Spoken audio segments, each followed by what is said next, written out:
Take them up our line down this aisle right here after this deputy. Hurry up now, come on, let's go. What Go the? quick. We got a whole school to get evacuated, people. Come on now. Far left, far left. Wow, just right now, 4:30 video showing the moments armed officers evacuated a classroom in Winder, Georgia, when a gunman opened fire. It's just one of many videos now circulating as America endures another deadly school shooting. In 24 hours from now, the 14-year-old suspect will make his first court appearance. Joining me now, Chief Legal Analyst Khalif Rhodes. Khalif, looking at that video right there, I mean, we have to start right there.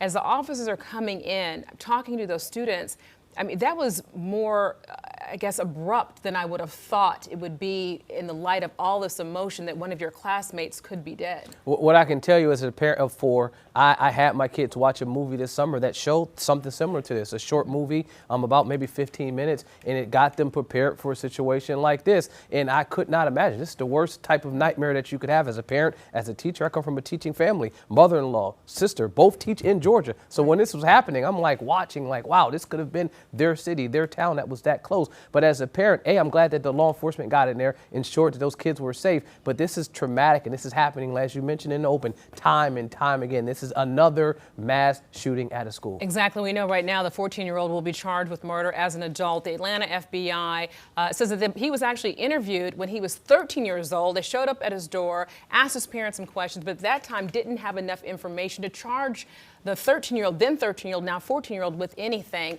Now we're seeing how all this plays out. Your thoughts? I mean, it asks the question, is there any type of loopholes that are out there? I mean, his father purchased the firearms lawfully.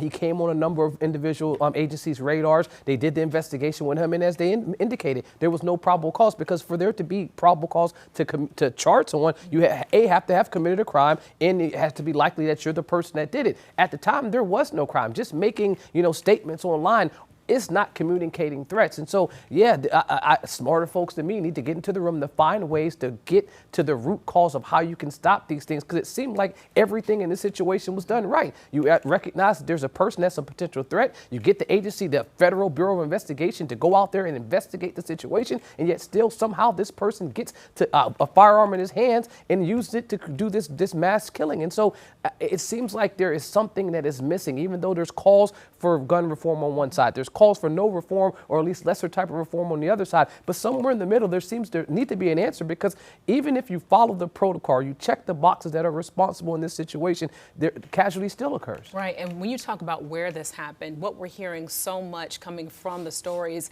of people who were there, parents, students saying, oh, I never thought this would happen in Winder, Georgia, in Barrow County. And so when you think about now, these are very small agencies there working with the FBI. And as all these agencies are working together, anything that stands out to you? I mean, right now, I'm glad that a lot of this information came out instantly. Yesterday when they had that press conference, that was a heart-wrenching press conference where you're listening to them talk about it basically in real time. This isn't something that happened 5 or 6 days later and we're getting an update. The shooting occurred, and then a few hours later, they're talking about what happened, and they had a lot of information. So if you contrast that to some of these shootings that happened years ago, it took days or weeks for you to get more information. So you can say that these agencies are at least talking and working together, but at the end of the day, what is missing is the question. I mean, this kid right now is being charged as an adult. Every state has a different setting for that. And so this kid in Georgia, you can be charged as an adult at 13. If you commit a violent crime such as murder or rape, their statute requires and allows, I should say, a 13-year-old to be charged as an adult.